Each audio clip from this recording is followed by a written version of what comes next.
முகூர்த்த நாளை முன்னிட்டு சென்னை கோயம்பேடு பூ மார்க்கெட்டில் மல்லி, முல்லை, ஜாதி மல்லி, கனகாம்பரம் உள்ளிட்ட பூக்களின் விலை கடுமையாக உயர்ந்துள்ளது.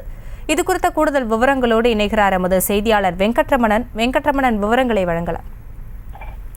வணக்கம். முகூர்த்த நாளை முன்னிட்டு கோயம்பேடு பூ சந்தையில் பூக்களின் விலை என்பது உச்சத்தை தொட்டிருக்கிறது. சென்னை கோயம்பேடு பூ சந்தையில் கடந்த 2 மாதங்களாக பூக்களின் விலை சற்றே அதிகரித்து காணப்பட்டு வருகிறது. அந்த வகையில் இன்றைய தினம் முகூர்த்த நாள் என்பதாலும் அதே போல நேற்றைய தினம் விநாயகர் சதுர்த்தியை முன்னிட்டு பூக்களின் விலை என்பது 2 மடங்காக அதிகரித்திருக்கிறது. அதனைத் தொடர்ந்து இன்றைய தினமும் முகூர்த்த நாள், அதே போல நாளை உள்ளிட்ட அனைத்து தினங்களிலுமே பூக்களின் விலை என்பது கடந்த சில தினங்களாகவே அதிகரித்து காணப்பட்டு வருகிறது. அந்த நிலையில் சென்னை கோயம்பேடு பூ சந்தையில் தற்பொழுது பூக்களின் விலை என்பது 2 மடங்காக அதிகரித்திருக்கிறது.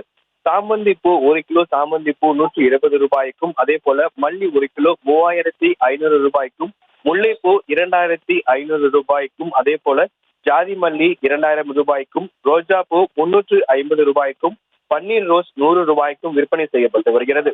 அதே போல தாமரை பூ 50 ரூபாய்க்கும், அரளிப்பூ 300 ரூபாய்க்கும், கனகாம்பரம் பூவுடைய விலை என்பதும் அதிகரித்திருக்கிறது. கனகாம்பரம் பூ 4000 ரூபாய்க்கு என்பது விற்பனை செய்யப்பட்டு வருகிறது. அனைத்து பூக்களின் விலையும் 50 முதல் 500 ரூபாய் வரை அதிகரித்திருக்கிறது. இன்றைய தினம் முகூர்த்த நாள் என்பதாலும், அதே போல நேற்றைய தினம் விநாயகர் சதுர்த்தி என்பதாலும் இந்த பூக்களின் விலை என்பது 2 மடங்காக அதிகரித்திருக்கிறது. அதே போல வரக்கூடிய நாட்களில் பூக்களின் விலை குறையும் என பூ வியாபாரிகள் தெரிவித்திருக்கிறார்கள்.